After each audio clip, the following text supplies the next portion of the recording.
Welcome to the acclaimed podcast, The Deep Dive, featuring your esteemed hosts, Andy Monitor and Drew Dinzik, powered by BETSPERTS. Welcome to The Deep Dive. Andy, as is tradition, it is the week preceding the Pro Bowl, and we don't have any NFL games to handicap, so we will take Nor will we talk about the Pro Bowl. Nor will we talk about the Pro Bowl. Ironically, we could stretch our legs and do a full 2 hours probably on the Olympics, considering how much time I've spent handicapping the Olympics in the last 48 hours. But we're going to save that for Brown Bag Bets tomorrow morning. Tune in to get your Olympic winners as we flex a little on Brown Bag Bets. As is tradition, we like to give a little shine, give a little attention to the 30 teams that are not in the Super Bowl this week. And really, there is more to talk about this year than any other year, as we are having like record turnover in terms of coaching, record turnover in terms of quarterbacks potentially, and just really it feels like a very heavy-duty transitory type of year with the last of the old guard and Brady and Ben moving on, and the new guard and Joe Burrow making the Super Bowl in his second ever season, his first complete season. Like, this is a wild time to cover the NFL. So we are delighted to be joined by one of our favorite NFL minds in the entire space, let alone the gambling content space, and that is Dr. Eric Eager. Welcome back to The Deep Dive. Thanks, guys. It's always fun to hang out with you guys, and yeah, it's unless you're going to bet the East-West Shrine Bowl or you got a good number on the under in the Super Bowl, it's probably time to sort of divert attention at least a little bit. Yeah, it's Olympic week, it's prop week. There's still plenty of college basketball. We're going to start in on other stuff. Getting close to having good tennis tournaments again for a bit. Cordoba, or where are we right now? Cordoba, Montpellier, France. The rest, right? I don't mind the rest of the Golden Swing, but we will start, not only coaches, arguably the three most important people on a football team: the head coach, the GM, and the quarterback. Massive turnover. I didn't go look this up because honestly, I didn't want to try to do this research. I just didn't think I'd have. It would take me 2 hours to give you one fun fact, and really, I just don't remember this many GMs.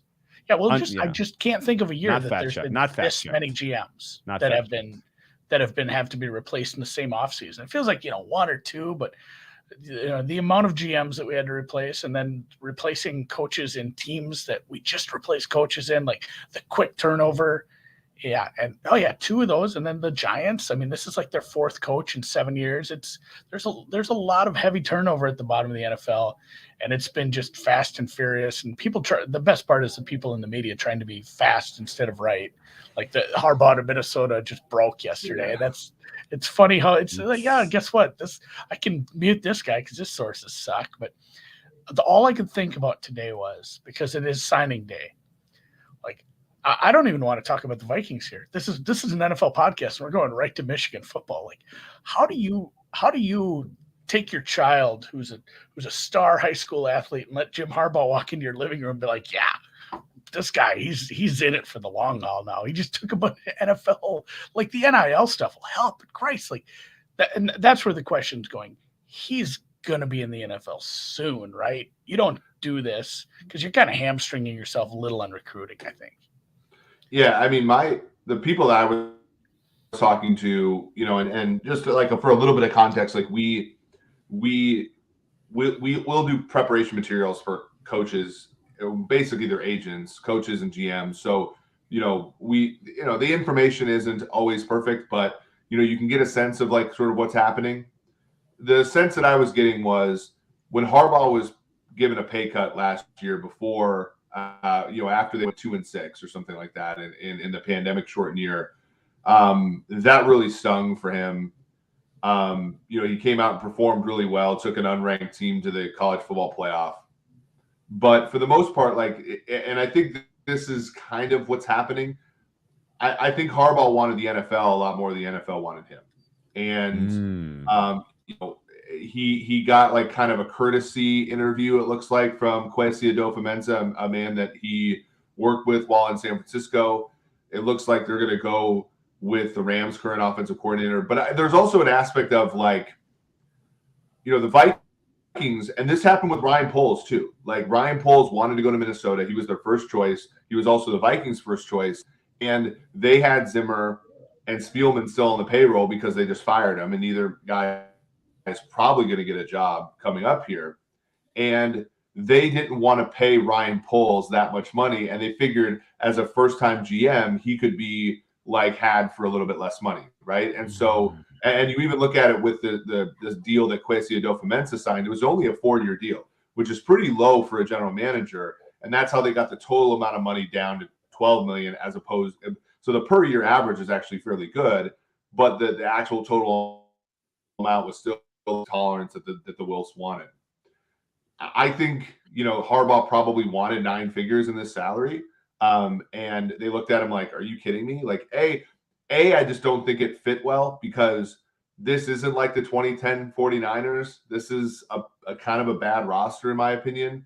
And it's also not Alex Smith going to sign a 1-year, $5 million deal or whatever he had in 2011. This is Kirk Cousins off a $45 million cap hit.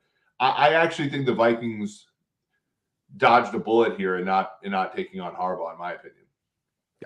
We agree 100%. And the way the reports came out too, it did feel like that, where it wasn't like Harbaugh spurned the Vikings. It felt like, man, they kind of just said, yeah, this isn't working out with us. And it felt like maybe that was Jim Harbaugh thought he was going to get a lot of money because he was a big name in the NFL. Christ, when was the Lights Out Bowl? 10 years ago now? More than that. Mm-hmm. Yeah, I know. So he 2013. It was 2013. Super Bowl or 2013 January. But that Niners team that he took over, like Mike Nolan and Mike Singletary, were so bad that they were losing with like Justin Smith and Navarro Bowman. That was an all-time roster ready to Patrick pop. Willis and guys like Joe Staley, Frank Gore. Like they had such a great roster. Vernon Davis. He slid in there and he was perfect for that job. And I fear with Minnesota, like, Andy, this as much as anybody, like the Vikings need a year to just let everything breathe. And like, I don't think Jim Harbaugh is really the kind of coach that will withstand that very well. Funny that we are here on the Vikings. I was a guest on the Purple Insider today. Talked a lot of Vikings with your guy, Matt. Yeah.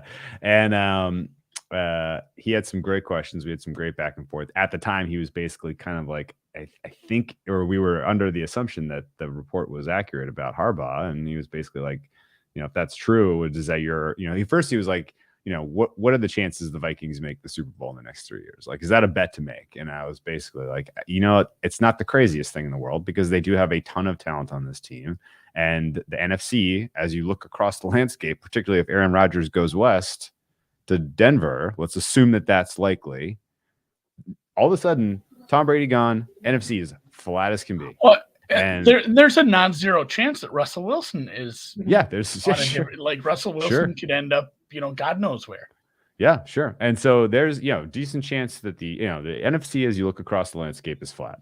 And it is not crazy to me that the team like the Vikings that at least has sort of one of the things figured out and that they have outstanding skill position players. They have one major thing figured out. If they get the right coach, if they do the right thing at quarterback, then all of a sudden, why couldn't they get to the Super Bowl in 3 years? It's not crazy. But Harbaugh, if they hired him, it was a bad sign to me because it seemed like that would imply that the Vikings thought they were closer than they are. And it seemed to me like, he's not going to be the kind of guy that maximizes your variance in terms of like, we're going to need a little luck if you're going to make the Super Bowl in the next 3 years. Things are going to have to break right, which means you're going to need a more forward-thinking guy. You're going to need a more forward-thinking offense. And honestly, Kevin O'Connell kind of checks a lot of those boxes. So if that's where they ultimately go, now all of a sudden, like, you got a good brain trust. You got, you got some great skill position players on this team, which leaves the glaring question: the hell do you do with quarterback? Mm-hmm. Yeah, and it's exactly like O'Connell's on the same tree as Zach Taylor. And I know none of us truly believe that Zach Taylor is, like, if you isolate that variable, it's not that great. But he is a part. It made for funny tweets, though. Like, how McVay's tree got a coach to the Super Bowl before Belichick's. Incredible. Yeah, it's not crazy. So, But like you look at where that roster is, that Bengals team was 2-14 just a couple of years ago. And you do the right you do a couple of the right things, and you have an offensive minded coach that's willing to take the lumps. And that's what Taylor did in the first 2 years. Because remember, Taylor took over and they kept the albatross that was Dalton for a year. And I actually don't mind. So to get back to your question, like I don't mind having Kirk Cousins on the roster for a year. There's some value in, like, for example, with the Chiefs, there was value in having Alex Smith because it helped you find out that Travis Kelce and Tyreek Hill were superstars. If you have Luke Falk starting for 16 games, you don't find out a whole lot about the wide receivers on your team. And so that's kind of, or you have Josh Rosen, right? Like a guy like that, like you just don't find out. So, I think the issue is that there's going to be a market for Kirk Cousins because Kirk, and this is emblematic of how bad the contract was, I think. Kirk Cousins has exceeded expectations in Minnesota individually, in my mind. Like, I thought he played a lot better than what I expected. The problem is that the roster building that they were going to undergo with him at quarterback was never going to work. And evidenced by the fact that he played up to expectations and they got worse. They went from 13-3 to a team that's season win total was 9 every year, basically. And it's probably going to be what would you open them at this year? It depends upon what Green Bay is. But assuming Rodgers plays for Green Bay, that thing's opening at 8.5 again. Yeah, right. Yeah, it's similar. Yeah, they're stuck in that limbo, and this is something we touched on every preseason. These preseason pods. Like, is this where you want to be as a team, especially with a quarterback contract that's structured that way? And really, like, we were kind of wrong about Kirk Cousins. We said like Kirk Cousins is the same guy every year, and he's plateaued. And he's not going to get any better. And, we weren't quite as wrong about this as we were about the Bengals. We're not going to make a whole clip about Kirk Cousins. But like that to Eric's point, this was probably Kirk Cousins' best year. This is the best I've ever seen him play for an extended period of time. And the team stunk. The team wasn't good. How they had to construct the roster around him. And part of it was the coaching and, just a few things here and there. But like, it didn't work. Like, usually if you're able to get the best season ever out of your quarterback and you're really not even vying for playoffs, what are you doing? It's blow it up time. And maybe not immediately because there is a market, but there's parts of Cousins' game that I think are like he played as well as he could play. Like, I'm not saying he's a franchise. Like, Kirk is kind of one of those I just work here players, right? Where he doesn't own the sort of like the situation. The Vikings still led the NFL in 3 and outs this year. He big time check it down on 3rd and 7 and keep my passer rating going well. Like, he doesn't throw interceptions because he doesn't take chances. People, Garoppolo, people will go after Garoppolo, and I think Garoppolo is half as talented as Kirk Cousins, but the guy throws what's called, and Shanahan calls good plays. So if you get a guy in there who throws what's called, you're going to have some interceptions because of a lack of talent, but you're also going to have, explosive plays. I think Cousins doesn't throw what's called all the time. And so, and he's clearly being coached. I mean, it's Goodhart's law, right? Where essentially what you measure becomes the thing, then it ceases being like a good measurement. I think Cousins is an exemplary example of that, where, he has passer rating down pat. I mean, the guy knows probably how every 7-yard completion is going to affect his dollars and cents, and he sort of optimizes for that. And of course, that can win. Like, I think if you take Kirk Cousins' Vikings career and flip it over, and he plays like that in 2018, they're probably a division title team and maybe a Super Bowl contender. It just didn't work out that way, and that's essentially like the problem with going with the quarterback like that. And I think, this is very narrow of a discussion, but it's going to be pertinent to a lot of teams who are asking themselves, do we acquire Kirk? Do we acquire Baker Mayfield? Yeah. Do we acquire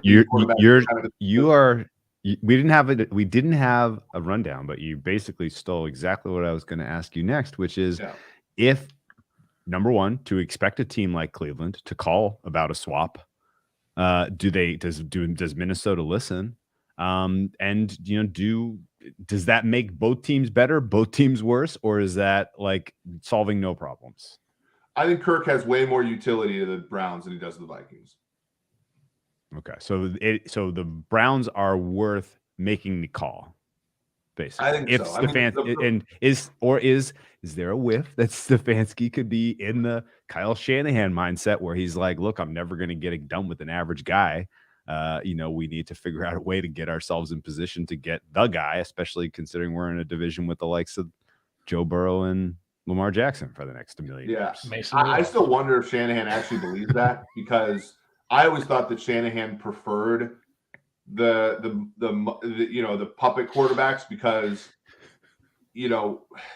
there's something to like being able to coach a Brett Favre type that takes a little bit more humility and it takes a little bit more flexibility. And I think some of these guys like McVay and some of these guys like Shanahan, they sort of select for the guy who isn't quite as good, because he'll take the steps exactly the way they want to. And like, even like, think about Shanahan watching that Green Bay playoff game that he beat, where he beat LaFleur's Packers. And the reason he beat LaFleur's Packers is because Rodgers reverted back to the stuff that got Mike McCarthy fired, which was, I'm not going to play within the structure of the offense. And, to McCarthy's detriment, he wasn't good at reining him in the same way that, let's say, Andy Reid is with Patrick Mahomes or somebody like that. Andy Reid was with Brett Favre too.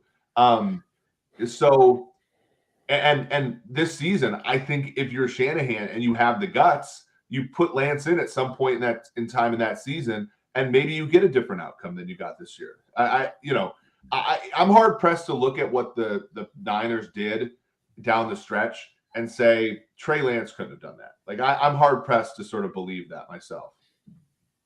And that's where I run into it with Shanahan, and that's where I've begun to maybe give Sean McVay a little more respect, because I've seen that with Garoppolo for the past few years, and even after he was injured, some of the other quarterbacks they brought in. And it just felt like, is this the guy who wants the credit? Because it's the conversation we have about LaFleur. Like, is LaFleur a good coach, or does LaFleur have one of the top 5 quarterbacks of all time, and that just makes things work? And I do think LaFleur is a decent coach at times too, but if we're talking about that, everybody's talking about that. And if, other coaches start talking about that, and that's kind of the word around LaFleur, I think that would bother somebody like Shanny. And he just is fine. Like, no, I'm going to make a bad quarterback good with my scheme. And that's where I give, like, I thought McVay kind of felt into that same mold. And granted, he was grandfathered into Goff, but the fact that he made this happen where they are right now with a better quarterback, like, a little ounce of humility might win you a trophy. So I'm kind of out on Shanny, because it turned out like what they did in the draft, that felt like the same thing. Like, all right, they're both going to do it. They're both going to try to make this upgrade at quarterback, make it happen, because they have the rosters, they have the talent, they have the scheme. And then just like, the Trey Lance thing was such a weird waste of, very, very early in his career, but it just felt like such a waste of just the draft capital they used to maneuver that whole thing. And it's very confusing now looking back at it, like all the trades that happened there for like a few days, and then the fact that they went with Lance, which whatever, we bet on it eventually, and then that's what they used him for. A couple gadget plays here or there, and then a forced start. Yeah, I mean that's the whole issue, is like trading those picks for a quarterback is barely plus EV, if at all.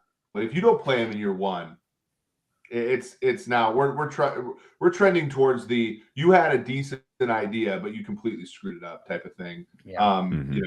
Type of situation. It's sort of the equivalent of, like, I don't know. Yeah, it wasn't great. And I think with Shanahan too, like, the three of us are I think we're different than like normal football people, because like we actually care about what happens because we bet on the games. And like the football people thing where like they all like got this humongous like love for that Trent Williams play, when Trent Williams committed a penalty on all those plays, like, and they didn't call it, and B, none of those plays worked, right? Like, to me, that's like emblematic of the Shanahan offense, in that like we all praised Elijah Mitchell. Elijah Mitchell averaged like 2 yards a carry in the playoffs. Like, we all praise like all the good stuff and I agree that like if you subset, and this was always my analysis and why I got roasted on Twitter for saying that I didn't think Shanahan was the top 5 play caller. Shanahan, if you subset to the set of plays that he calls. So let's say you say, given it's a run on second down, I'm with you. I think Shanahan calls the best second down run of all time. I think he calls great third and 7 passes, all that kind of stuff. But I believe that his like run pass ratio and the fact that he's a donkey on fourth downs, like it's the Simpsons paradox type of thing where he does a lot of things individually well, but you add it up over a whole season. It's like, well, why is this team like never that good? And I think it's because let's not disparage donkeys here. I mean, there was a little nugget in there too. You said like that are good. He ran he calls the best 3rd and 7 play. Like he ends up in a lot of 3rd and 7s because of the play sequencing and what's going on. So, I doubt we'll get to all 30 teams. I have a few in mind I want to get to, but I'm glad we got to the Niners too, because it felt like such a weird team for me. Like early on, even in the preseason, I saw some things out of that offense, like both the Niners and the Seahawks. I saw some things early. It's like, oh, this could be a fun team this year. And then, obviously different situation with the Seahawks. I mean, should we just stick on the NFC West? Well, we had that argument. Yeah. The Seahawks. I just want an opinion from Eric on this, like real quick 30-second opinion, because we argued about this for the last 5 years, Drew. Me and you just not understanding what the dynamic was there, except for on the outside. Like, is there any chance that there's a regime change soon? And I mean the whole thing. It doesn't look like it, right? Like they've missed their mark if they have, but. To me, I don't think it's tenable to have those three. You're talking about the 3 most important people on a franchise. It looks like the Seahawks have chosen the 2, the Schneider and the Carroll over Russell Wilson, which to me is baffling. I mean, the last time we saw this team without him, we were grinding out. And look, and Geno is 3-0 ATS, so whatever, we love him. But before then, it was Tavares Jackson, it was a bad Matt Hasselbeck, it was Charlie Whitehurst, clipboard Jesus, and it's like, do we really want like? Didn't say. Do Seahawks fans not remember? Does Pete Carroll not remember how much of a grind it was to go 7-9 with those kind of? I just don't get it. To be fair, none of those guys had a franchise running back to really, kind of help. Help. Like Penny. Yeah, right. Exactly. Yeah, been looking for that back for 15 years. I mean, if there's one team I'm not really interested in spending a lot of breath on, it's the Seahawks, because they seem like they are like uber fucked, in my opinion. Like and that's why I said I just wanted him to say no so he could lie. The Seahawks were the kind of team that when I was a professor would mess around the entire semester, and then they would have no mathematical chance to pass the class, but then they'd still show up to the final. And I would be like, I'd go there and be like, really? Like, I have to grade your final now because, like, you're just wasting my time. Like, that's how I sort of see the Seahawks, where, like, they make all these bad choices, and then they come around, and, like, they were really, like, a play or 2 away from being in playoff contention, too. Like, if you think about it, they win that game in Washington. They upset Arizona. We might not have Drew's Calcutta pick in the Super Bowl if Arizona shows up in week 18 and wins that Western division, right? I don't know. I mean, it feels like Kyler Murray and Cliff Kingsbury were always going to kind of shoot themselves in the dick. Wherever that game would have been played, it would have been a nightmare for Arizona for sure. Yeah. But I think wouldn't have Arizona been the 3 because they beat Dallas? Oh yeah, actually, that's a fair point. Yeah, they probably there was a weird the Niners. It would have. Yeah, the whole thing would have trickled in a different direction, and the Rams might have had to go to Dallas in the 4-5, which all bets are off there. But yeah, we can pivot off a team that's going to make no changes, and it's really hard to say what the Russell Wilson situation spins out to. I don't know. Drew, who was the next team you had in mind? Gut feel for you, Eric. You think Russell Wilson gets traded? I think so. I think at this 80-20? point. Yeah, it looks that way. I can't fathom if you're Russell who Wilson's has the agent, advantage there. If you're Russell Wilson's agent, where are you steering him? This sounds really bad surely. Because of the turmoil in the franchise right now. If Miami could hire a good coach, I would go there. Yeah, interesting. NFC wouldn't be bad though, but AFC. Like, who's the NFC team though? Giants, maybe.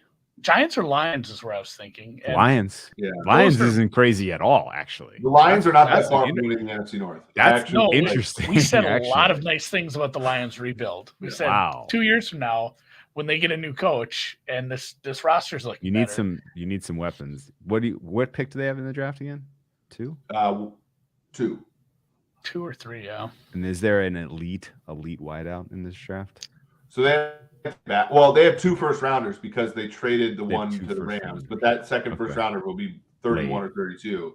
And so they're taking elite pass rush and then late wideout. Yep. You can get Jahan Dotson, maybe Dotson. What's that? We got some Jurassic Park. Dotson on his cracks. We got Dotson. Yeah, we got Dotson. Yeah. Okay. I mean, it would be very Detroit Lions to take a first round wide receiver. They've done it. And even like Jameson Williams from Alabama, he tore his knee up in the championship game. Yeah. But that might make him available at pick 31, 32. And the Detroit being a team that's not really competitive. Now we're talking. This isn't crazy. I'm gonna marinate on this one. That's how interesting. I've had trouble finding an answer to that question myself, and I just been struggling. Like what's the right landing call? I've heard through back channels he's trying to get to like Saints or Giants or Saints have Saints have no room though. They just don't have room. Yeah, the Saints doesn't. It'd be great for him. They don't have the room, and that's where I landed on the Giants and the Detroit Lions. And it's like, man, but they're a ways away where it feels like he'd have to be willing to be patient. He's not that young anymore. So it's a little tricky. And NFC is terrible. I do think that the Giants would be a good spot for him to go right away. What a pivot. Good hire. Giants, yes. Good hire of GM and coach, in your opinion? I think so. I mean, independent of the Flores stuff, which I do believe, by the way. I do 100%. Yes. Yeah. Dable's been a good coach. And he's evolved over the years. Even this year, you looked at everybody was giving the Bills crap because the run game was bad. But I wrote this article for PFF where if you add in passes, right, that are on RPOs, because that's kind of how they call them, Bills running game was fine. And then you saw sort of as the season went on, Josh Allen gave more of those plays, and Singletary had success down the stretch. Josh Allen is a fabulous talent, but we remember, coming into the 2020 season, he had been mostly trash in 18 and 19. So there is some development there. Daniel Jones doesn't have the physical gifts that Josh Allen has, but Russell Wilson. I remember a pretty interesting little scamper from Mr. Daniel Jones at one point in his career. And in general, I think his wheels aren't entirely useless. I think his arm is sort of crappy, but that was the question. Is his arm suck? Does his arm suck? Jones isn't as bad as everybody says he is. Like, I think the problem with Jones is that he's on year 4 of his rookie deal. So it really and this is why the Jordan Love draft pick wasn't that good by the Packers, because you got to play the guys right away. This is why I thought there were about 500 million reasons why. But so that's the hard part with these young quarterbacks, which is it's also why Baker Mayfield might be hard to trade as well. Once you get to that year 4 or 5, not that many guys are going to accept the Blake Bortles deal, right? Not many agents want to be attached to, hey, my quarterback's a Blake Bortles contract quarterback. And besides that contract, in the new CBA, we've either had guys do what Jameis did and make almost nothing, or get the second level contract. And I think the hard part is the benefit of a rookie deal quarterback is if he plays amazingly, he can't go to the table and ask for more money. The problem with a veteran quarterback or a quarterback on a rookie deal who's in year 4 or 5 is his agent saying, okay, now's the time. And it's just, you go back to the old days when Rodgers was drafted by Green Bay, his initial contract was 5 years, $7 million. Right. So everybody talks about when he in 2008, when he started 6 games and they found out he was good, he took a very modest deal. That doesn't happen anymore because of the 5th-year option is so expensive and all that. So I can see why the Giants would want to move on from Daniel Jones because it's awkward there. They do have talent on that team. I mean, Kadarius Toney, Kenny Golladay, if he had a good quarterback, I think would be pretty good. Ingram's a tight end. He might even leave at some point. They drafted O-line. Defense, I think, is really good, and one of the reasons why Patrick Graham got a ton of looks in the head coaching hiring spree. So that team's not that far away. Did they retain Patrick Graham? Would be a tough. Getting a new quarterback would help. Did they retain Patrick Graham, the Giants? I don't think so. He's not there. He's not. He's a free agent. He's a free agent DC. Free agent. He'll land somewhere. I don't know if he ends up with the Vikings. The Giants is they're 11 million over. Okay. Well, that's where, like, you mentioned a couple. You didn't mention. But is it Shepard? Somebody's probably They have a bunch of really there'll be cap casualties guys though, like for sure. But because if I squint at Daniel Jones, I can see a pre-developed Josh Allen, and if I squint at if I look hard at what his situation was, where he was effectively under a Jason Garrett regime, I'm willing to give him a pass to a degree. And I wouldn't mind just seeing what he looks like at under 1 year under Dable, but you bring up a huge point, which is this is year 4. So if he looks freaking awesome, now you're like, well, was that a 1 year fluke or is this repeatable? And speaking of like it potentially being a winnable division, I don't especially love what's going on in Philly. I really don't love what's going on in Washington right now. And Dallas has a lot of warning signs that make me wonder if any of that is repeatable. What is your general feeling specifically on Dallas, and to what degree was it like riding a roller coaster in terms of like understanding if Dak Prescott was elite or average over the balance of the season? And we can expect the defense to take an enormous step back next year, considering how they got there. And Mike McCarthy is a lame duck at this point, with Sean Payton taking a year sabbatical. Like, is there? He's got that secret family in Dallas already. Like he's just lining up to take that job. Are there massive storm clouds brewing over Jerry World? I would put it at like minus 110 that everybody's fired after this year. The only issue is that Jerry is extremely loyal to coaches who are loyal to him, right? The Jimmy Jimmy Johnson situation was like the other side of the coin, where the guy wanted credit and Jerry was like, get the hell out of here after 2 Super Bowl wins. Everything else, he's been like, he had Garrett forever, he had Wade Phillips forever, he had the Big Tuna forever. Seemingly moving on from McCarthy, who's a Super Bowl winning coach, would be tough. But I don't see, and to answer your first question, Drew, like, it was weird. Like, before the injury, I was like, Dak Prescott's playing about as well as you want a quarterback to play. I mean, he was making plays with his legs. He was completing passes. He was on time with stuff, even though his arm isn't great. He was dealing with injuries to Amari Cooper at times. He was slowed all the time. Gallup was slowed all the time. The offensive line had, and the defense wasn't great. It was high variance. But now it's like, it just shows how tenuous it is when you pay a quarterback that high-end deal. Because, if it's inconsistent, like Dallas is not going to be able to re-sign Michael Gallup. So they got to basically bank on Cedric Wilson being the number 3. Amari Cooper, Jerry Jones already said, not satisfied with Amari Cooper's play or price tag behind him. Yeah. And so the running back too, right? Like the running back, they have not figured that out. And the defense, to me, is just, it's a Dan Quinn defense. And the Dan Quinn defense, you look at 2016 Falcons, they got a lot of pick sixes. They had a lot of young players running around, Deion Jones and all that.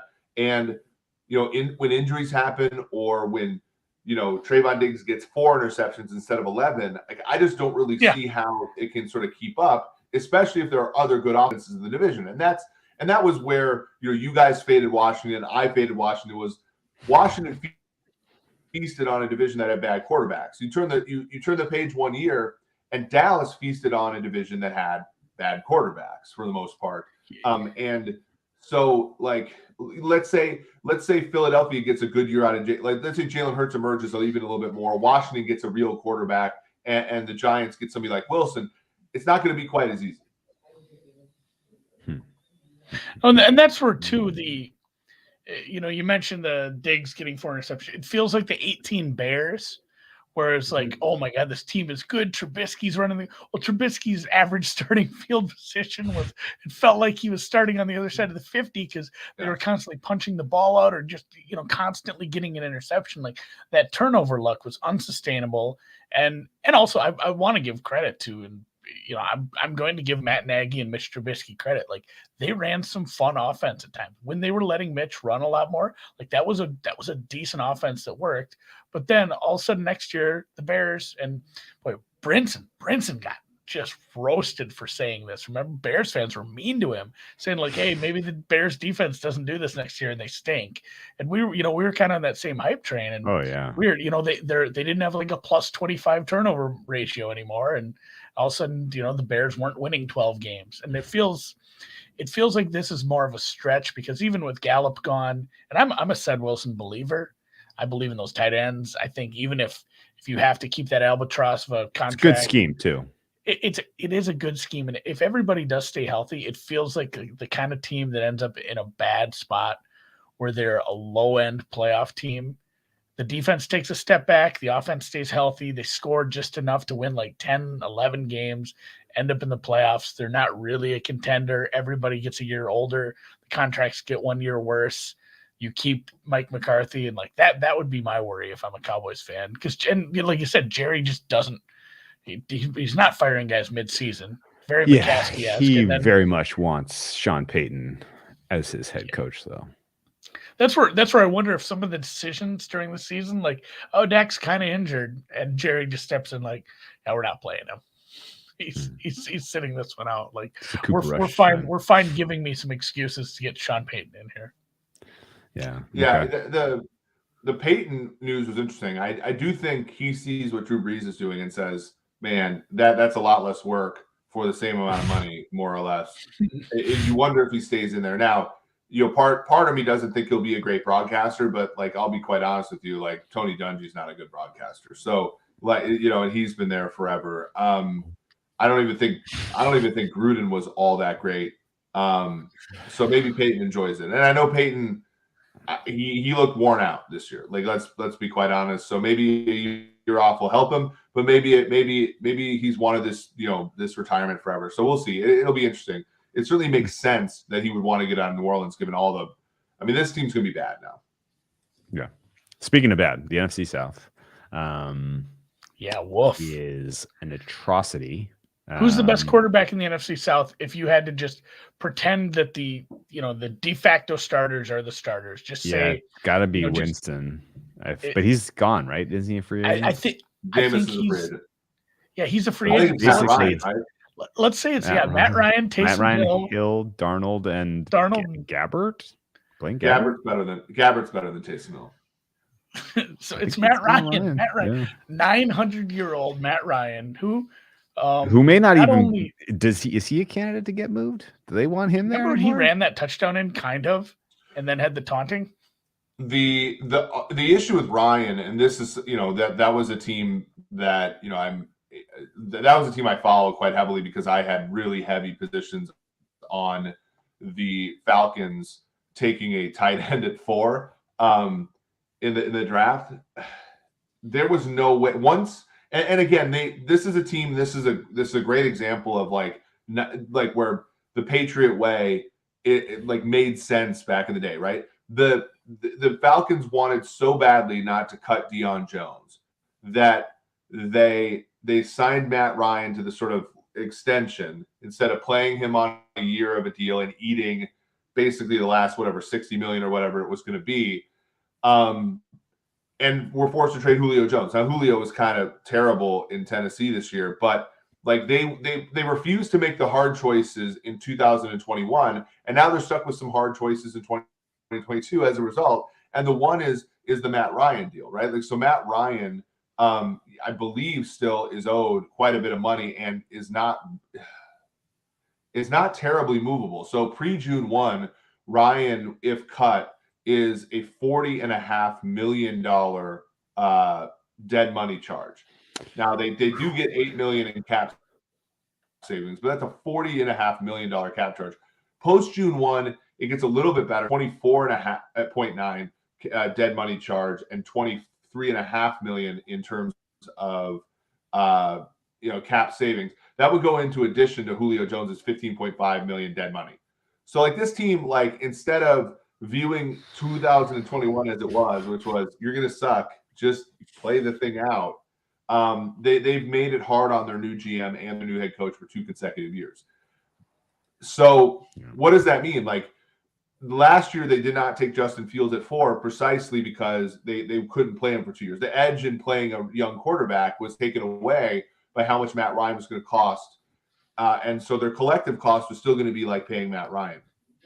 So what do they do this year? I think that this year they might dip their toe in, given that some of these quarterbacks, let's say Carson Strong, I think Malik Willis's stock in this, as silly as it sounds, that the Senior Bowl is going up, et cetera, et cetera. But I do think they go for one of those sort of like lower tier guys at the quarterback position to have him sit for a year behind Ryan. And this is Ryan's last hurrah as a member of the Falcons.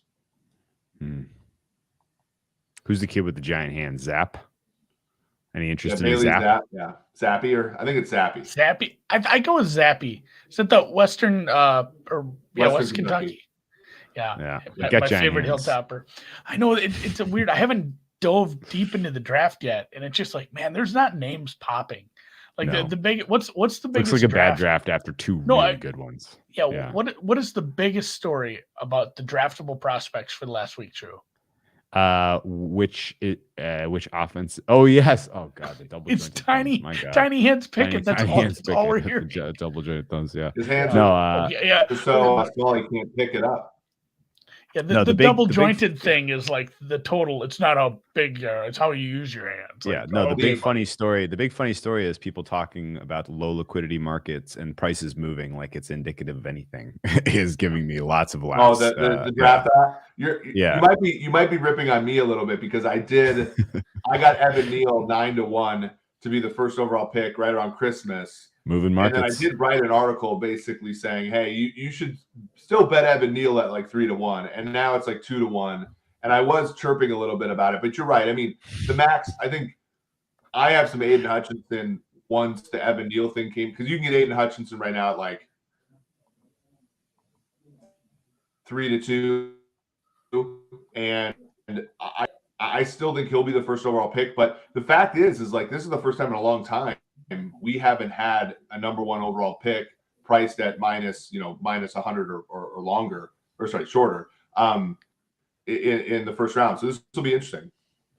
Yeah, I'm excited to get deeper. Like after I've kind of set my positions for Super Bowl props, it's going to be just straight draft. And a lot of people are way ahead of us. Some of these people grabbed some real big numbers on a few guys that have dropped down into the top 5, and they might not go first, but it's nice. I wasn't ripping on you. I was ripping on. There were a couple of mock drafts that were like wildly speculative that moved some markets, and people were commenting on like the numbers moving, and it's like, well, yeah, some guy just released a mock draft and somebody just bet $50 on a prop, and so it moved like that. There was a lot of that going on. By the way, to the deep dive listeners, we had Drew and Andy on the PFF forecast, and I want to say you had you two on, and then the next day we had Evan Silva on, and in both cases, you guys talking about markets. I think it was Jalen Phillips to be the first DN taken. I think the number literally went from like plus 150 to minus 150 in like within 30 seconds of us doing the show live.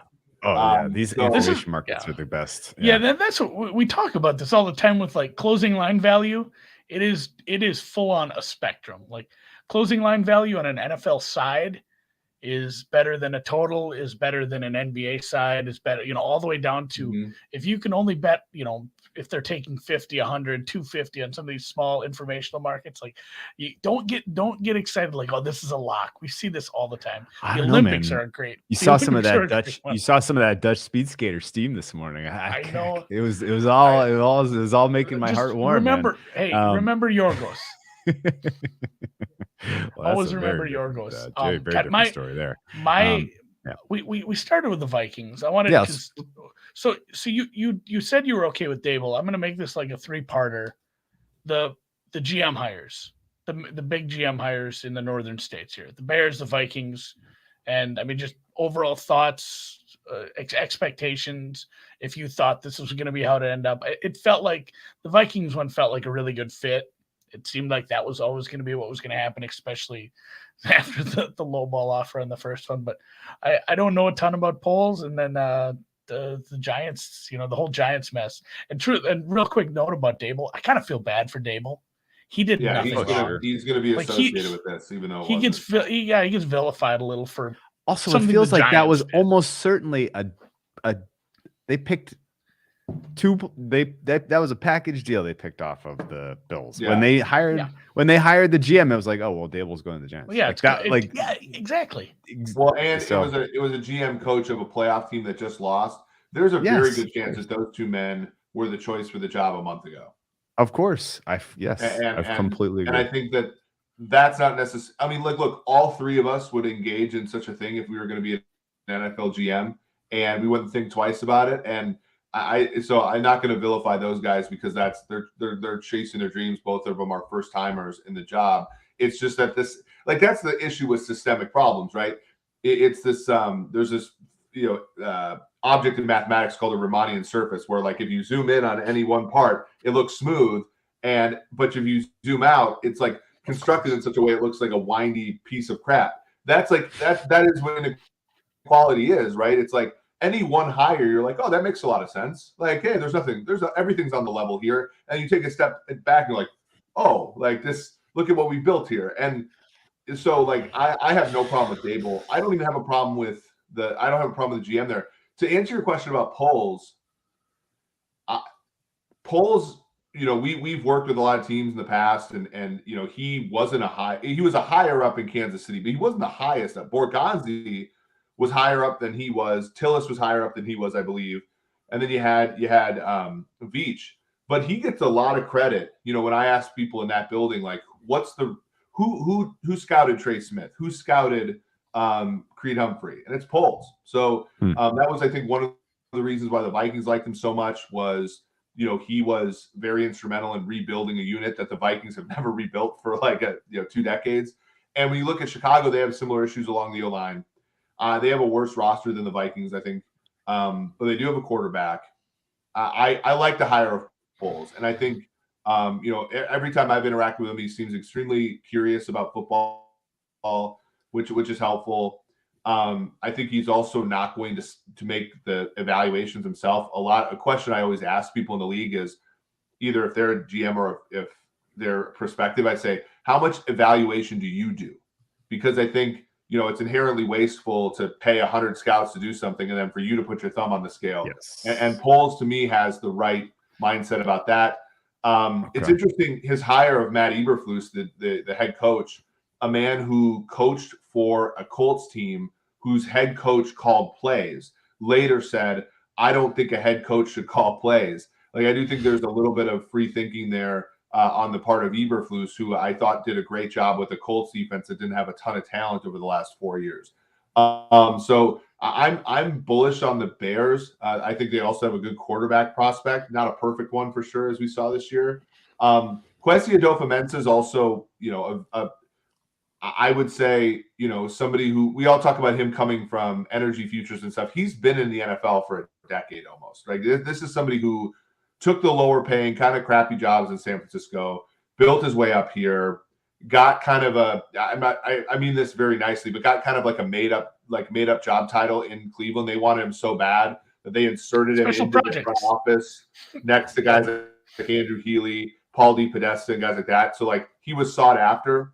And so it was just a matter of time before he became a general manager. Okay. So agreed with all of those takes. I think they were all good hires. I think in general, the positions that have been filled so far all make sense to me. I do worry though about the Bears. I want nothing to do with the Bears in the medium or long-term future, because that cupboard is a bear. And they of all the teams that needed a reset, and the Bears were at the top of the list. The problem is that like those guys were so desperate for so long, and they drove the Thelma Louise car off into the Grand Canyon already, and now here you are I don't know. It could take years. Like, honestly, like, what is even your plan right now? You have an aging roster. You trade some of your assets, try to get draft picks because you don't have any draft capital. Like, I don't even really know what the plan is. And I don't know who you can hire as far as an offensive coordinator to develop Fields into what he can ultimately be, which scares me because if that doesn't go right, then you've now, potentially wasted that asset. So there's a lot of very spooky things about the way that the Bears are run, and the ownership meddles too, to a degree. Like, are they even going to let you, trade, name players on your defense who are in win now mode for assets, or are they going to put a stop to that? Like, I don't know. So yeah, I mean, Chicago spooks me as far as being like, of it working. But who knows? If you're great at picking diamonds of the rough out of the draft, then maybe it doesn't matter. Yeah, optimism though abound, just because like you did end up losing probably a bad GM, and I don't know if he was a bad coach. I'm not totally out on Nagy, especially he was a poor manager, that's for sure. Like, yeah, that's a huge part of that's a huge part of the job. I think that's where maybe Nagy ends up as a coordinator again. Like there are these guys where it's like, man, this guy would be a good if he didn't have to run a football team. Like, he's a decent football mind, and we have these all the time. We always talk about these guys. It's like it was like God bless the NFL. I was so happy that nobody hired Dan Quinn. Yeah. It's like, Dan Quinn. And to be fair, a lot of it was luck. Like, there was there's a lot of positions to still fill. Like, we're not close to done. Yeah, I know. Like, hopefully they have the good common sense. The good Lord gave a poodle to not hire Dan Quinn as their head coach, leader of men. Because, like, I think Dan Quinn, despite how we said Dallas was a little lucky, like, I think he's still probably a pretty decent D coordinator. And that's some people's, that's some people's feeling. Many of these men get the job.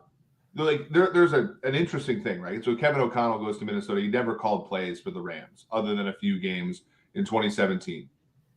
Or 2017, he's called plays somewhere else. But he hasn't called play for the Rams. Nathaniel Hackett has not called plays for the Packers. He hasn't called plays since Jacksonville. Frank Reich did not call plays in Philadelphia.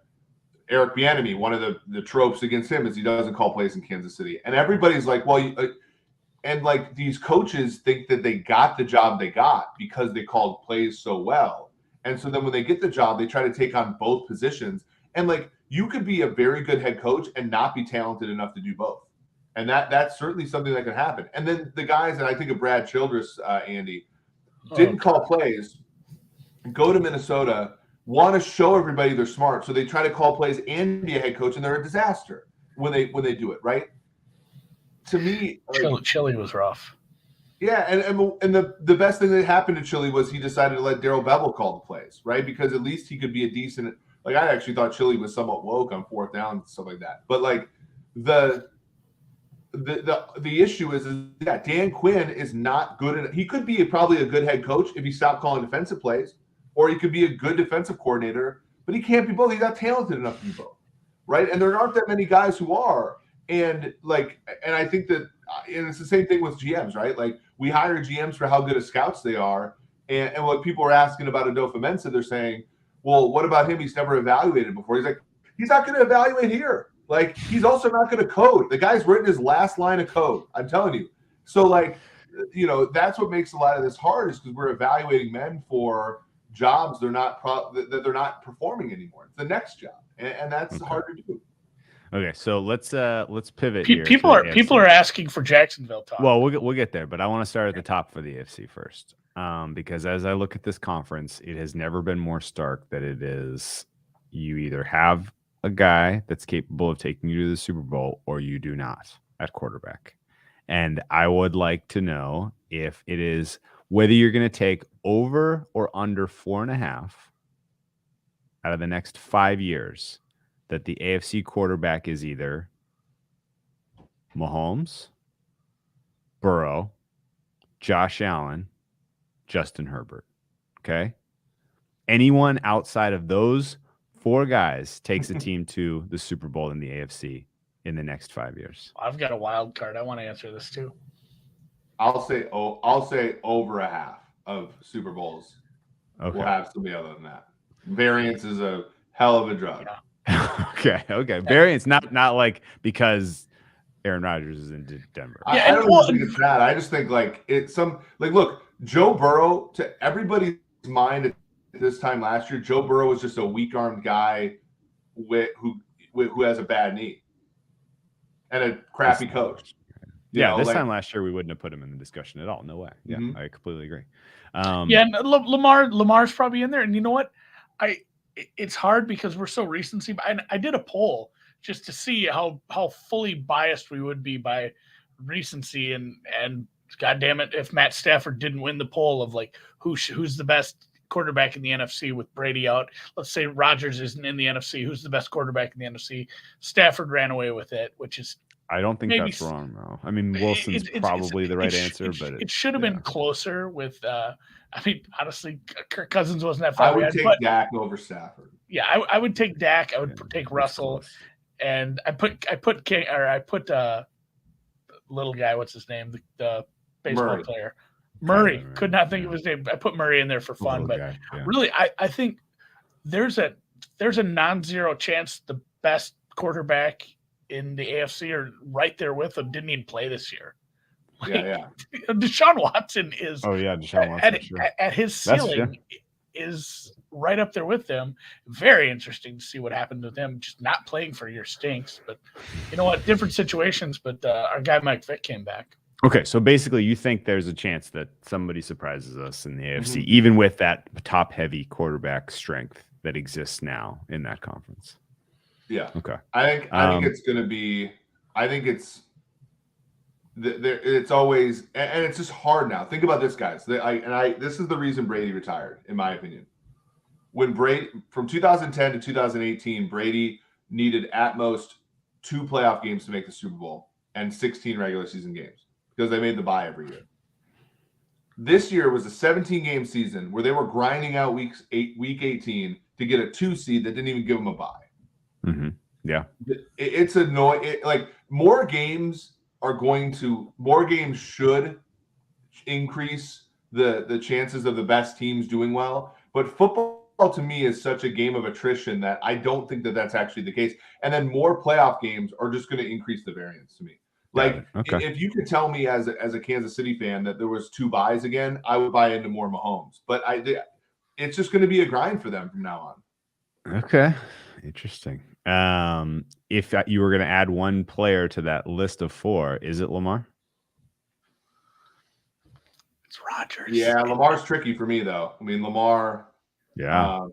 Especially right now. This is the first year injuries really affected him. There's also a chance that like the COVID thing he had was like more like long COVID, like because he was sick a lot over the last 12 months. Which obviously like that sucks. Like you don't want, I think pure talent wise, and the Ravens have a clue, so that helps a lot. I also think that we're maybe there. I think what Andy says is true. I think there's somebody either who just got drafted who sucked this year, like Trevor Lawrence or Zach Wilson, or somebody who we haven't even seen. Like if one of these sort of quarterbacks that we're not enamored with, much like we weren't enamored with Mahomes and Watson in 2017. If one of those guys gets onto a good franchise, then all bets are off. Okay. Yeah, and that's the thing. Like how quickly we just buried Trevor Lawrence as a shitty quarterback. Before he was drafted, leading. And we're not. I mean, it's we're not burying him, but everybody else. We're not burying him, but like we just he's not really in the discussion as even. Could he be good next year? It was just such a dysfunctional franchise with a really, really bad. And Trent Baalke's still there. Leading the defensive game plan sometimes from the sidelines, but we have the coaching everything is in flux down there and the roster stinks. So I'm not ready to say like Trevor Lawrence is taking a massive step forward in year 2, which really sucks for that franchise to have that pick. But I mean, he could be right there.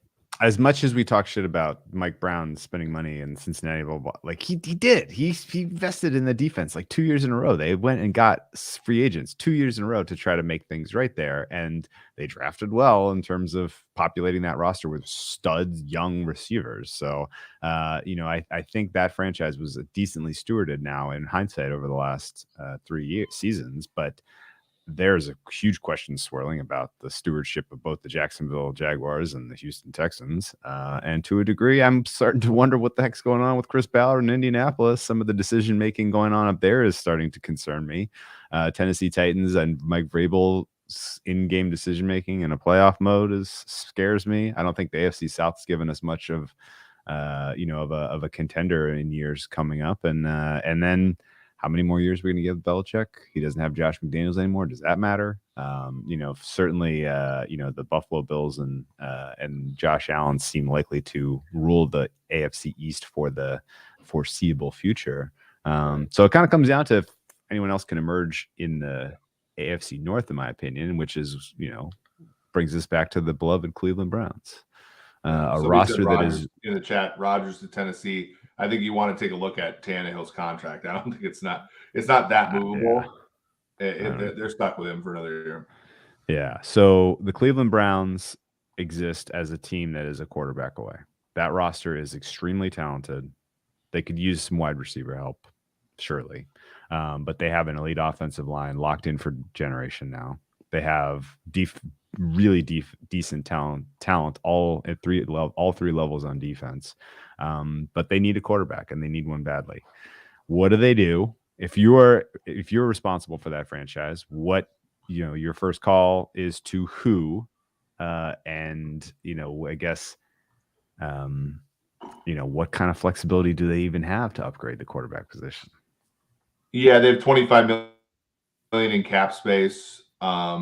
They're going to need probably to sign. So this is how interesting it is. So Denzel Ward and Baker Mayfield are both on their 5th-year option, and they're the third. The next year they'll be the 4th and 5th most expensive players per their salary cap number. Garrett actually, interestingly, only a $1 million base salary, but almost $12 million in prorated bonus because his contract was sort of structured really interestingly. Austin Hooper's probably gone. The dead cap there, maybe not, but Austin Hooper, is up there as well. They're pretty spread out, and they've hit on some picks, right? They've hit on Greg Newsome, Wyatt Teller and Joel Bitonio, 2 really good guards.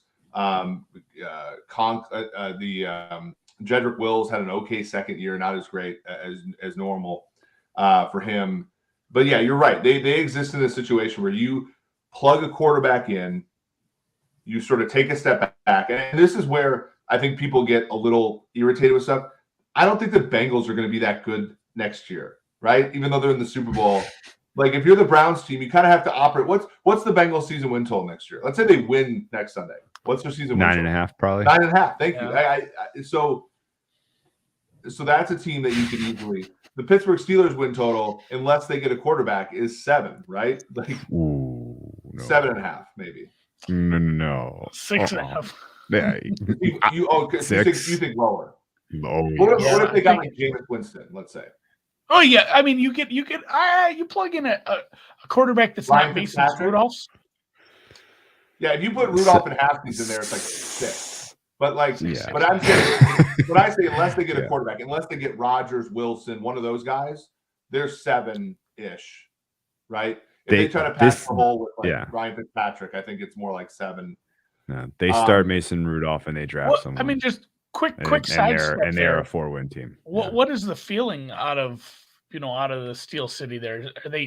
Does it feel like they're going to go Mason Rudolph, or they're looking? That's my gut read on it. Considering how those guys are taking, evaluating the draft process, it looks to me like that's the route they're going to go. Well, now, if they get a free quarterback, Kevin Colbert is leaving after the draft, so they're sort of it feels like it's a transitional year. Yeah, that's what I feel like too. Yeah, and so that means maybe they don't sign Minka, maybe they don't sign. I mean, it's sort of one of those things where they're like, "Hey, T.J. Watt, this is going to be a crappy year. Get yourself a Jared Allen 22 sacks on a 3-13 team," type of thing. So, and then the Ravens, their win total is probably going to be 9.5, right? There's a lot of questions about how they build that offense up. There's wide receiver issues. I think Andrews had the best year out of all the tight ends in football. So they still have some redeemable parts. But that defense was 66% of their cap the first 2 years when Lamar Jackson was the starting quarterback. And now it can't be because they're going to have to either pay Lamar Jackson or, so they're not as strong, right?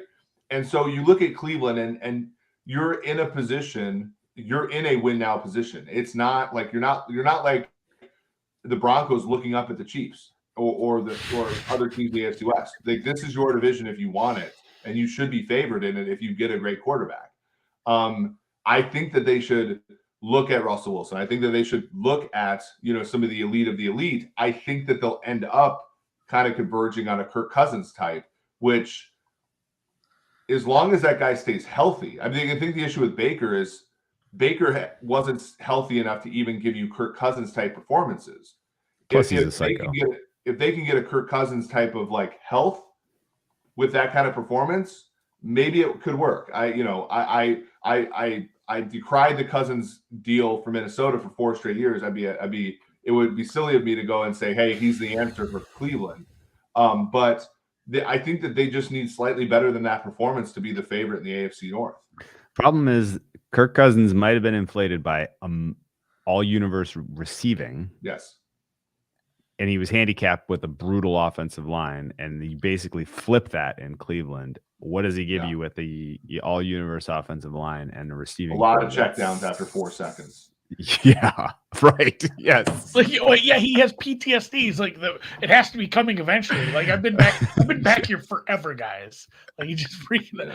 I wonder too about some of these teams. You go back to Pittsburgh, teams that are a little more transitional. Like Mitch is a free agent. Mm-hmm. Marcus Mariota is a free agent. Like somebody like safe. Like you can look your fan base, your season ticket holders in the eyes and be like, this guy's been a starter. We think it'll be okay. When in the back room, you're like, all right, this isn't forever, guys. This is just to keep people off our back. We can't start Dwayne Haskins this year. By the way, if you look at how the divisions match up, the Browns are going to have a much easier schedule next year. I think they quietly had one of the more difficult schedules in football, just in terms of the state of the teams they played and when they played them. Yeah. Everybody in that division had a tough schedule, but everyone. Absolutely. The Bengals, maybe in hindsight, ended up with the easy schedule out of that group, and the fact that they win the division because of it is something that I usually pick up on before the season, and I did not, and I'm angry about it, but that's okay. The Browns are going to have an easy-ish schedule next year. They're going to avoid a lot of the worst of the AFC quarterbacks. A lot of not the worst of it, the more challenging opponents. Tough, the tough ones. Okay. All right. Wow. God, man. Shit. Any other AFC teams you want to touch on? I guess we've touched on them all, really. Pretty much everyone that matters. We've kind of done a real deep dive on. I was going to ask about the Chiefs, obviously. Who cares about the fucking Jaguars?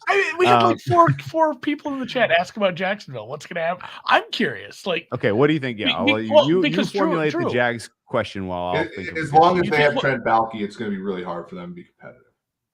Well, that's what we were saying, Drew. We were handicapping all the open positions, and I think at that time the Raiders position hadn't quite opened yet. I think maybe even Culley was still a coach at that point. And we were throwing in even those as speculative. We said, here's all the spots you could land in. A lot of how we were handicapping it was what position in a rebuild or how successful the team was, the expectations were going to be for that team. Jacksonville, none of that even matters. Like the situation, the ownership, the leadership from the front office, like it's not like, oh man, I could get away with it for a couple of years because the expectations are so low. It's just a really undesirable job. And the pushback you get on Twitter from even saying that is like, okay, Andy, if somebody's going to turn down a job, there's only 32 of them in the world. Be like, these guys have to look at their career paths and they have to say like, I want to do this for a while. This might not be the next stepping stone. It might be I might fall in the water. Here's something that people don't, and I didn't realize this until I started talking. There are people who hope that crappy teams like the Jags will reach out to them for a job opening and they can turn it down. Yeah, like I'm a better prospect. It makes you more attractive to the next news cycle. Yeah. Exactly. And there's a lot of they pay their agent a lot of money to get that done. So I agree that like us average Joes would be like, oh, I'd take the Jags job any day. I'd take a 2-4, 2-15. But like these people who have real careers in GM and head coaching, like they'll absolutely turn that job down. And that, and we saw it with Houston last year. Like Eric Bieniemy probably could have been the Houston Texans head coach. And he was just like, even I won't take that job. Speaking of Eric Bieniemy and your Kansas City Chiefs, what the hell happened? What was that? Don't do that. What was that? What, kind of lay out the kind of in the back of your head, you've been dreading this moment, the salary cap hit for Mahomes, that tsunami, the water was out and you were out there picking up all the, the crabs and stuff. And well, here comes the water is creeping in now of this monumental contract for Mahomes.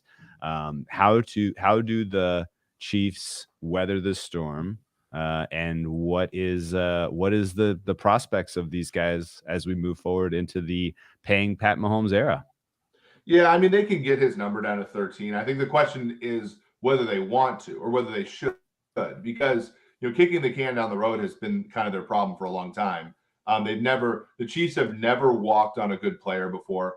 And Sunday's game was a microcosm of what the issue was, because Patrick Mahomes in the first, like when I watched the game and I was actually sitting next to Alex Gordon, the former Royals left fielder. And we were sitting there watching, and Mahomes was so definitive in that game. He looked like he wanted to end the competitive part of that game at halftime. And then he looked disappointed when he didn't. And then he played that way in the second half.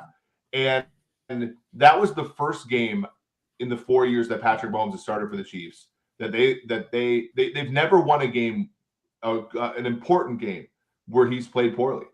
And I think that's where you look at that roster, and as much as I like Brett Veach and I think he's made a lot of good choices, that's a failure on Brett Veach, right? The fact is they pay along the defensive line alone, Jaron Reed $10 million, Frank Clark $25 million, and Chris Jones $20 million. So you're talking about over $50 million, the highest paid defensive line in football.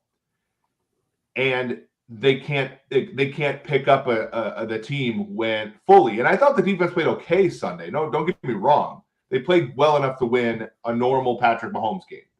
But the problem with how they've constructed that roster is they've constructed in a very stars and Jags way. And the stars are rarely stars for that team, except for Patrick Mahomes on the offensive side of the ball with Hill and Kelsey. On the defensive side of the ball, they've invested a lot of money in guys who are not difference makers. And, Chris Jones doesn't have a sack in his postseason career. Frank Clark had one pressure Sunday. Tyrann Mathieu, has been a good player for them, but is not a difference maker anymore. And they're going to have to make decisions about how they want to construct the roster moving forward. I don't think that their roster can consist of guys with contracts like Chris Jones's, like Frank Clark's, like Anthony Hitchens making $9 million a year to be a part-time linebacker. They have a decision to make on whether to walk on Tyrann Mathieu. They have a decision to make whether to walk on Orlando Brown. And they've always shied away from making the tough decisions and then had their cap guy fix everything and then kick the can down the road. And this is a time, in my opinion, for the Chiefs to stop trying to win the 2020 Super Bowl again. Okay. Any concern in the back of your mind that this is a Russell Wilson redux? Yeah. That's the rule, not the exception, right? Like, I think, Rodgers is the same way. Rodgers hasn't even gotten back to the Super Bowl since he made it in 2010. Obviously Marino put up Patrick Mahomes-like numbers in the 80s, never got back to the Super Bowl after he lost in his second year. Brett Favre had Brett Favre, much like Mahomes, Brett Favre got knocked out by Elway in his second Super Bowl and then never made it back. Pat got knocked out by Brady in his second Super Bowl, never got back. I mean, that's the rule, right? And if I ask you guys, turn it about on you guys, and I made the number 2.5 minus 110 each side. How many Super Bowls does Patrick Mahomes win in his career? What were you guys put it at? What side would you take? This exact conversation last year, I would have taken over in without thinking about it. Right now, probably taking the under. Yeah, if it's minus 10 either side, it's an under. Like you said, the variance, the fact that we're not going to see that second bye, or if we do, it's because we're in an 8-team playoff, and then all the byes likely go away, and it's just home field, which is greatly diminished. Even though home field is bigger in the playoffs, it's still it's tough. It's so tough to do this. And again, I was never a big Brady guy. I understand how important he was to the league, but it is kind of wild to think about it when you see man, this Chiefs team was just supposed to be going every year. You think about what the Patriots did for the longest time. And again, they had the double bye. They didn't have to play 4 games in the playoffs, it felt like. And their division was soft. But still, to just go the do Chiefs that. have been that way. Variance. They've hosted the AFC title game 4 straight years. The fact is I kind of think of this as a fan. We're 6 minutes in a fourth quarter against a Kyle Shanahan team away from being halfway to Buffalo Bills, right? They're lucky they got the one they did get, right? And they've been, they were the first team in NFL history this year, because this is how it works. If the 2 seed ever hosts a AFC Championship game or NFC Championship game, they're the first team in the history of the league to host 3 playoff games in the same playoffs. And that just shows you, and you think about why dynasties happened in the 70s and 80s. Well, back then it was a 5-team playoff, and all 3 division winners got a bye, right? The reason they called it wild card round, they still call it wild card round, was because back when they had 5 playoffs in each conference, the 2 wild card teams played. Imagine how lame it would be if you got just 2 games on wild card weekend, but that's how it used to be. And then the winner of that game would go play the 3 seed, would go play the 1 seed, and then the 2 and 3 seeds both coming off of byes would play each other. And they call it the divisional round. And that's so. Why do you think Joe Montana won 1 road playoff game as a member of the Niners? 1 the whole time, because he never played any, because they were always fraud. In the division. Yeah, and it's just a longer road, and even longer than what Brady had to deal with in his illustrious career, which is going to take nothing from. But make no mistake, the rules are different now. Yeah, there are 3 things that concern me about the Chiefs. The first is how they manage now with the more difficult contract going forward. The second is, how long does Andy Reid really have it in him to continue to grind? And what is the transition process if he decides he's going to call it? He's obviously not a young man. And then the third thing is the gap between Mahomes and the next best quarterback cluster is smaller than I realized. And some of that is Mahomes himself coming back to the pack a little bit. And some of that is everybody kind of stepping up their game to a degree.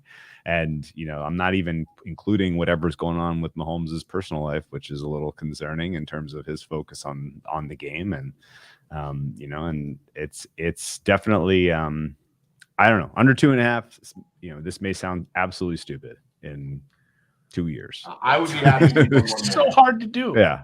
I'd be happy if he won 1 more. And I think Packers fans, after a decade, would have been happy if Rodgers had tugged just 1 more, right? Yeah. And sure. It's hard. And it's and I will say the stuff with his personal life is real. That it is not people make fun of it and joke about it, but those are things that weigh on him. And he has to get those things figured out. I think that was the one thing that Brady, you think about Tom Brady, and obviously we're resulting because Brady, if you run his career back, wins 2, 3, I don't know, but not 7. Brady had his personal life. Brady had the thing optimized, right, and increasingly so over the course of his career, and that's something that Patrick Mahomes is going to have to do, or it's going to be harder. It's going to be increasingly harder on him. Cut out strawberries. I don't know what to. Yeah, drink more water. Drink more Stop water. eating Whataburger. I don't know. Yeah. Always good. Oh, yeah. So good though. Always good advice. I don't know, Eric. Did you? I was gonna DM you, and then I just got busy goofing around at work with everything else that's going on. I did start digging into Olympics. Is there anything else you specifically? I don't know. I think we covered a lot of the GM stuff. I think I think the Raiders one, maybe that's a good one to finally tie up a little too. I don't know. Did you? Do you want me to twist some arms and get you into the Calcutta next year? You ready to go try to take some of Jeff Ma's money? There was some definite steam from some good media members that were like, Rich Bisaccia deserves this job. It's like, no, like that's not a thing. That didn't seem likely to me. But I was surprised it was McDaniel. I will say, like, the people, I think the reasons McDaniel didn't end up taking the Indianapolis Colts job were, I don't besmirch him at all for not taking the Colts job. So the fact that it took him this long to get another opportunity was interesting. Maybe that was just him feeling guilty and like not wanting to go right back in after spurning the Colts, because especially considering like Matt Eberflus was the guy that he hired, by the way, and Frank Reich inherited, which is, sort of interesting. It's going to be like, that's a long rebuild. I know they went 10-7 this year, and I like their over just because I thought Derek Carr and John Gruden were a good pair. They lit every draft pick on fire for 3 years. Crosby's pretty freaking good. Crosby's good, yeah. Yeah, that's one. Crosby's way better than that was picked 4 rounds before him.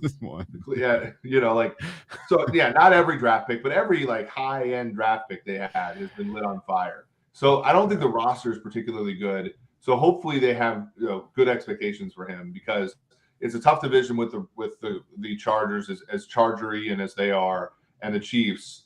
So I think expectations are going to be low there, but hopefully he pans out, because I thought he did a great job in New England over the last decade.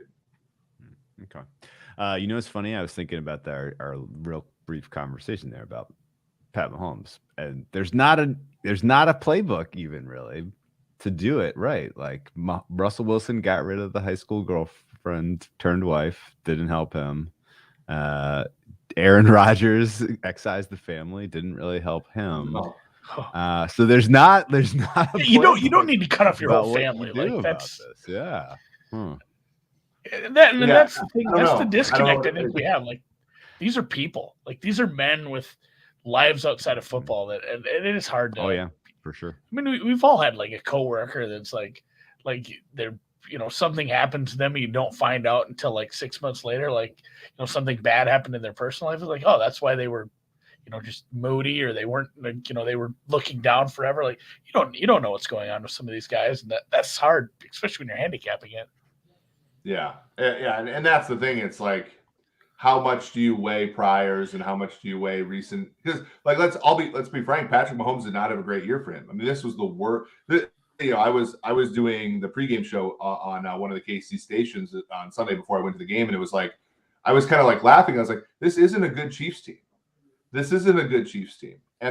might win they're going to be favored to win a Super Bowl. And I think, don't make a mistake. Like, Patrick Mahomes had great moments this year, but his season was, to his standards, was not to his standards.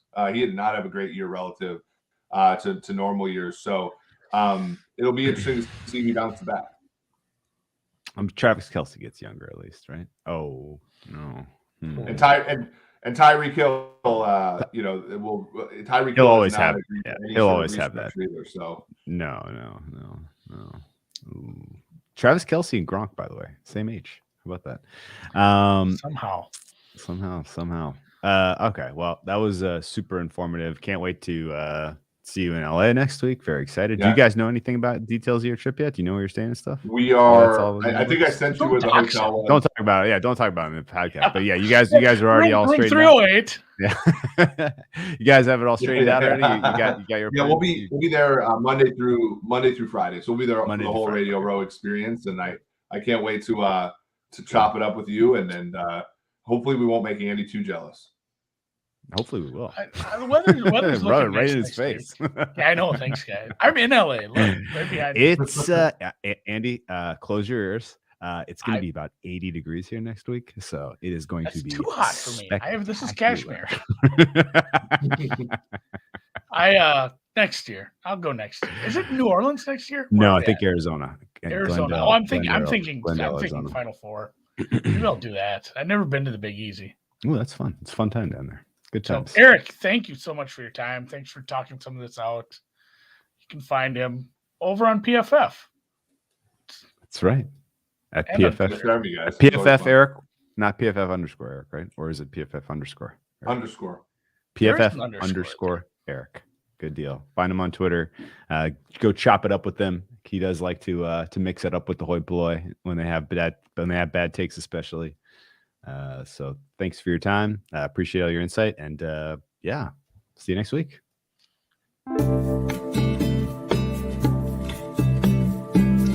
Looks like it's going to be a rough night in the old association for yours truly. Pacers. You ever get to the last game of the night and you need it to like break, and by break even I mean just lose juice. Yes. That's like the worst feeling.